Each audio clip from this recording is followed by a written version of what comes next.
the first thing that you do on the FAVAO program is you cleanse. You need to get rid of that. Because that sticks inside your intestine. There is a lot of waste that we don't get rid of. There is people that are not regular. There is people that eat a lot more than that. And before I go into the product, let me just make a point, because it dawned on me while I was listening to Red, that what we call this is not a lifestyle change. We call it a lifestyle reset. Okay? Reset to what? To the way we were. Yeah. Teenagers. Well, even earlier than that. And I see that over here, over 80% of you are ladies. So I'm sure you're going to be able to answer this question. How often do babies eat? The first few weeks of life, every 2 hours. Every 2 hours. And why do they eat like that? Because they're hungry. They're hungry, yeah.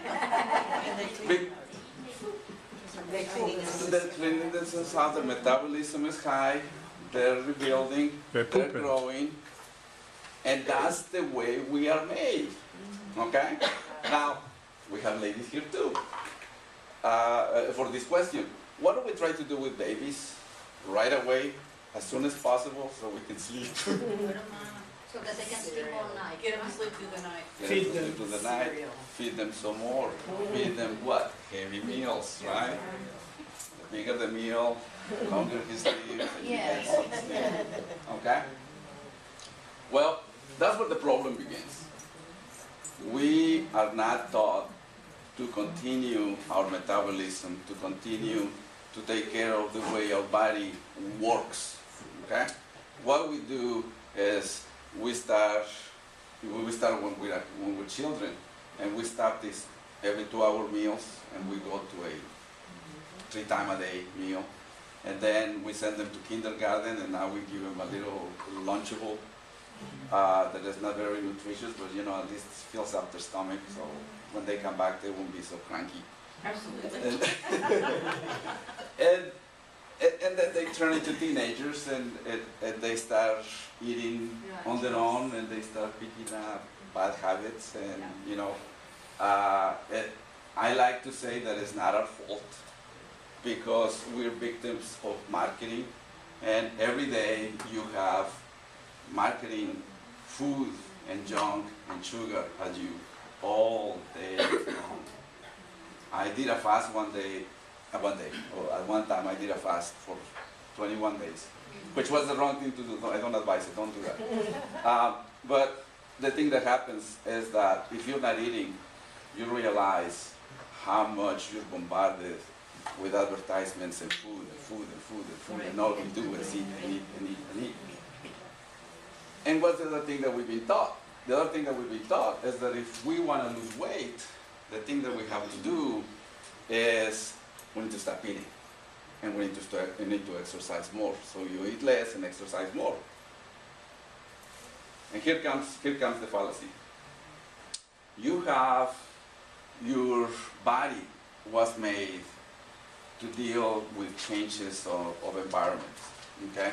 Your body was made to be a hunter and a gatherer.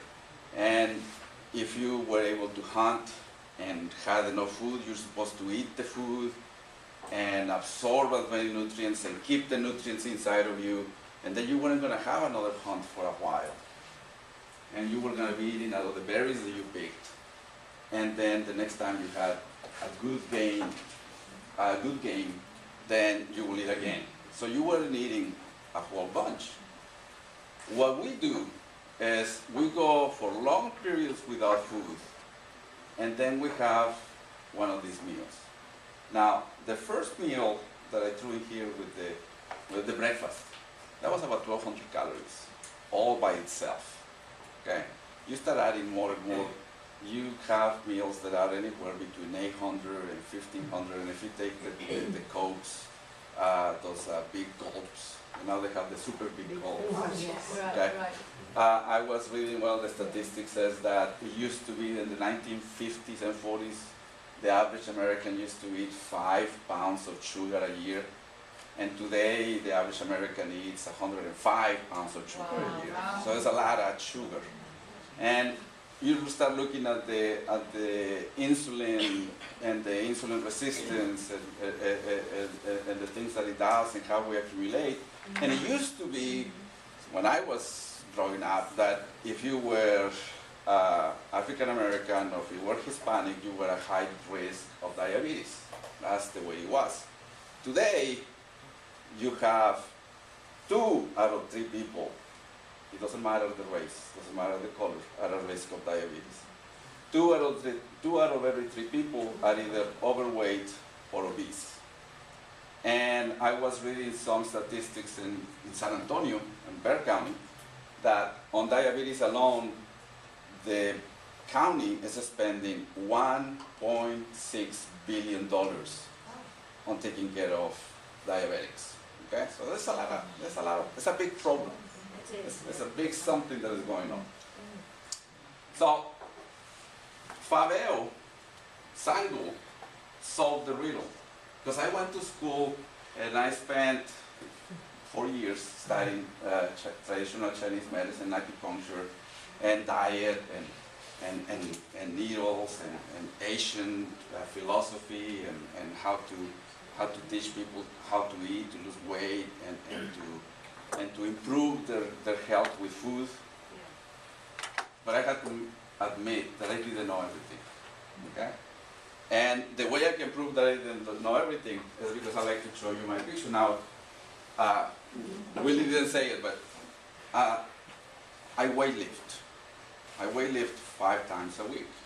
I was jealous. I'm a 4th-degree black belt on Cooksul 1. And I teach, thank you, and I teach a class 3 times a week, okay? And I have between 17 and 25-year-olds that I teach, so I have to keep up with them. I run and I bike, so I do all that, and I was doing all that before FAVAO. Right. So I like to show you my picture before FAVAO. And I have the knowledge. Yeah. Okay, let's see. Sure. The one on the right. This guy.